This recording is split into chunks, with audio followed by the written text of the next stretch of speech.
Assalamu alaikum. Class 11th, subject physics. Today's topic is laws of limiting friction. First law, the magnitude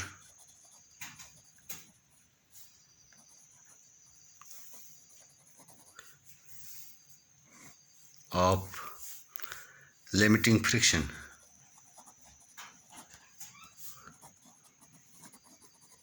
is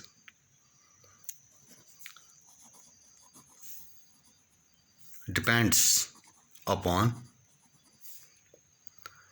nature of surface when contact and on their roughness.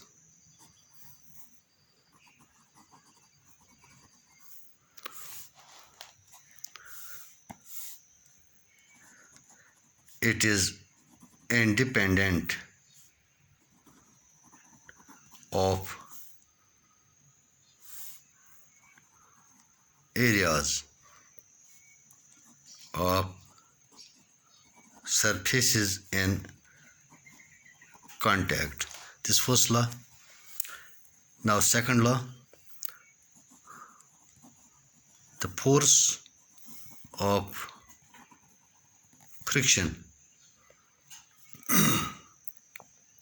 is tangential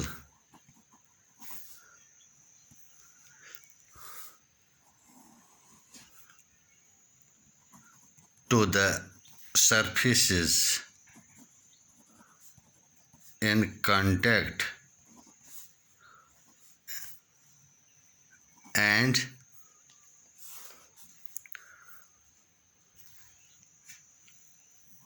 is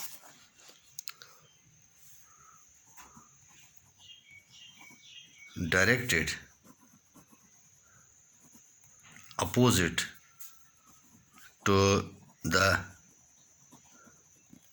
motion of body. Number third,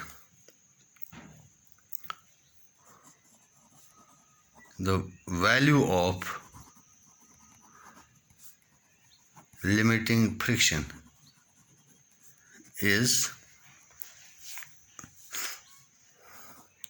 directly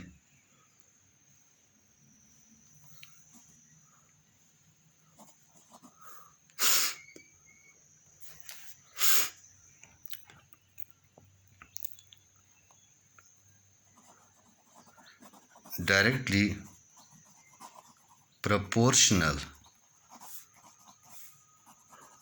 to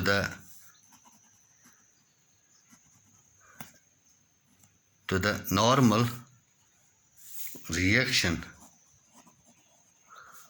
or between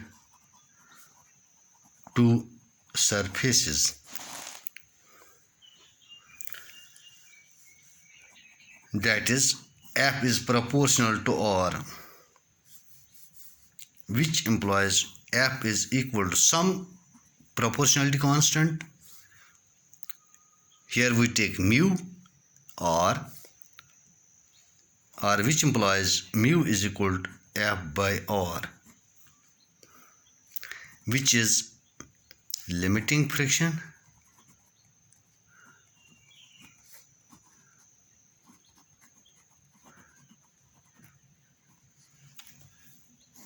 divided by normal reaction, where mu is called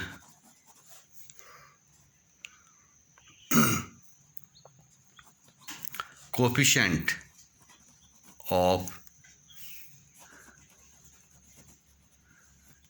limiting friction. So these are the three laws of limiting friction. First law is the magnitude of limiting friction depends upon the nature of surface in contact and on their roughness. It is independent of the areas of surfaces in contact. So what does this first law mean? Magnitude of limiting friction. How much is the value of limiting friction? It depends upon the nature of the surfaces. For instance, wood on wood or steel on steel or steel on wood. When we change the nature of these bodies,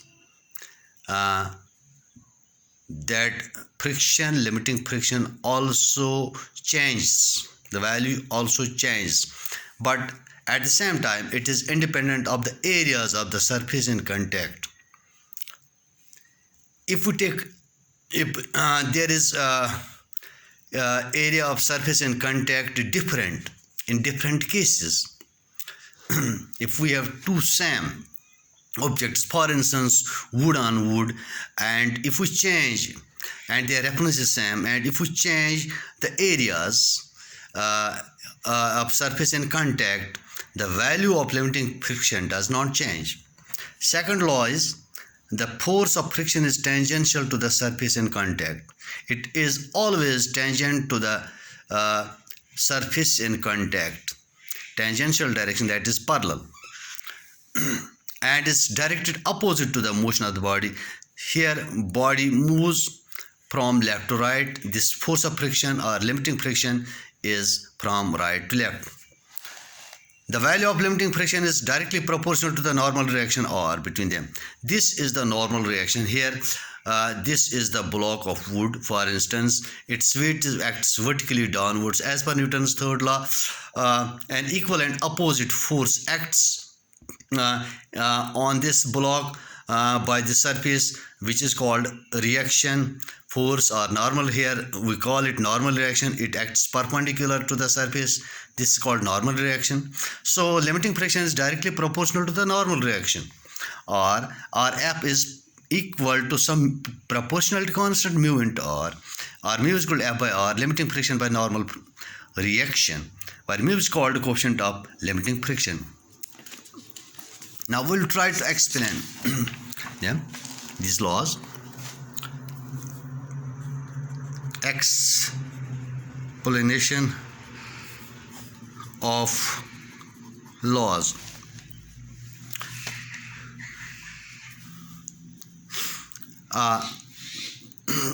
We have shown it experimentally here in the diagram. Keep in mind this diagram. We started, for instance, we have put a block of wood on this table. Now it is connected to via the string to the pan. Now add weights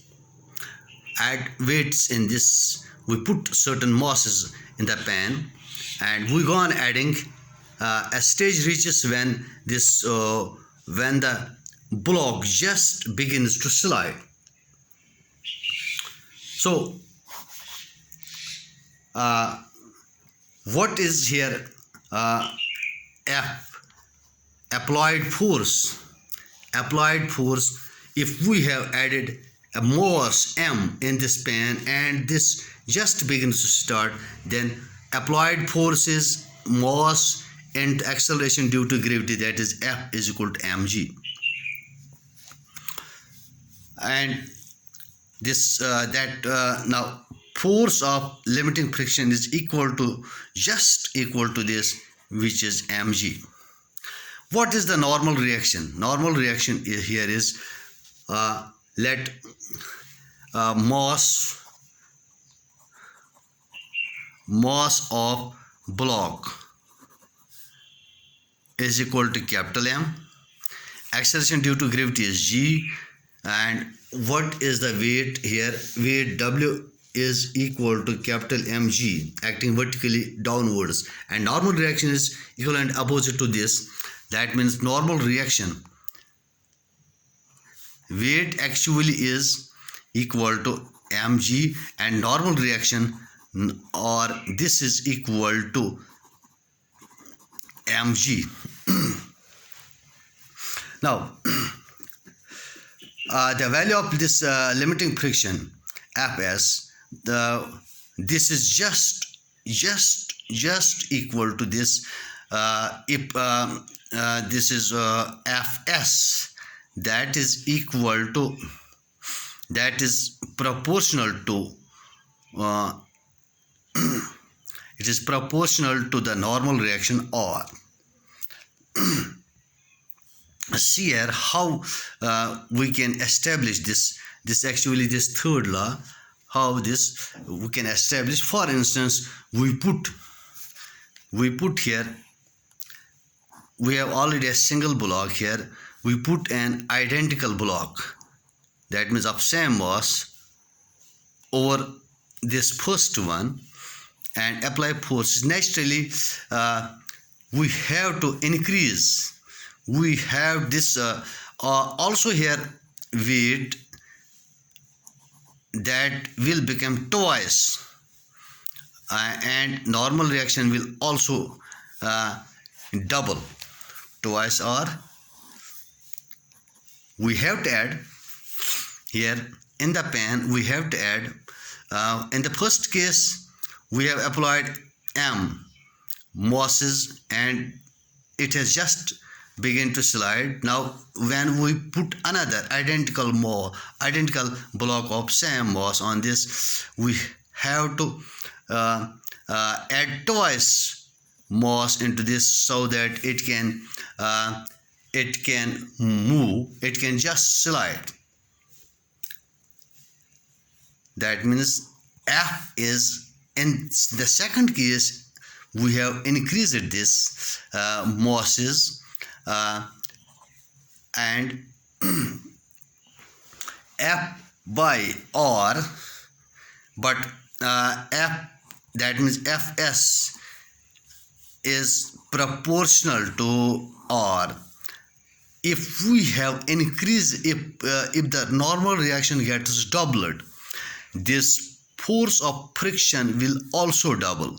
We have to double the masses in this, and the force will become 2F applied force. The frictional force will also become twice.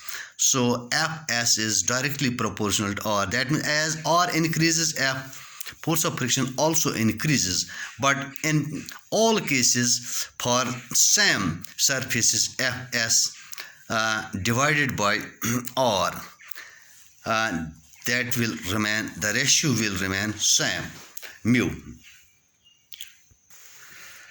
Now connect the two blocks one after other. That means this here first block connected via pulley to the pan will connect another block or similar block in this position by one after the other. What will happen?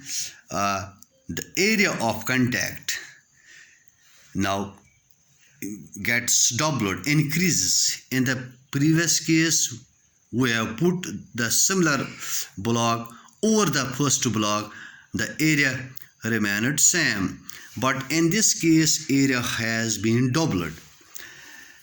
Once again we look at the same force, and in order to just slide them, so this normal reaction will be same, normal reaction will be same, and force of friction is just equal to the as it was in the previous case, twice F. So by increasing the area of the surface in contact, this limiting value of limiting friction does not change. It only depends upon the normal reaction R. So long as the normal reaction R remains, the same. It is also same in both the cases. Here it is 2g. Combined here mass is the weight is once again mg. Here is once again mg. So by increasing the area of the surface in contact, the value of limiting friction does not change.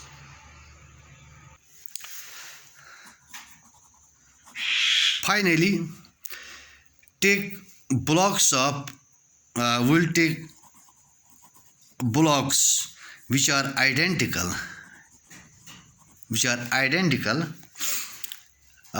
but of different materials. For instance, wood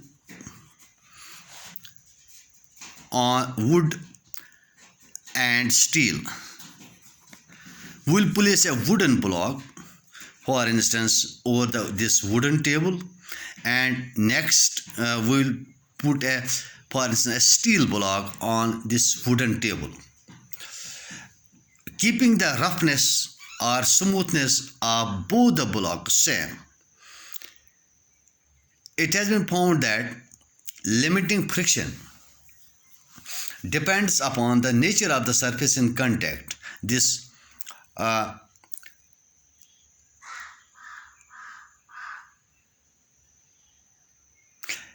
limiting friction is less in case of steel than the wood.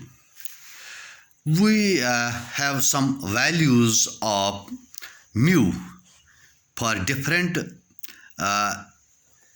situations. For instance, steel on steel, mu is 0.25. Steel on glass, 0.30. Wood on wood, mu is 0.50, and so on. Thanks.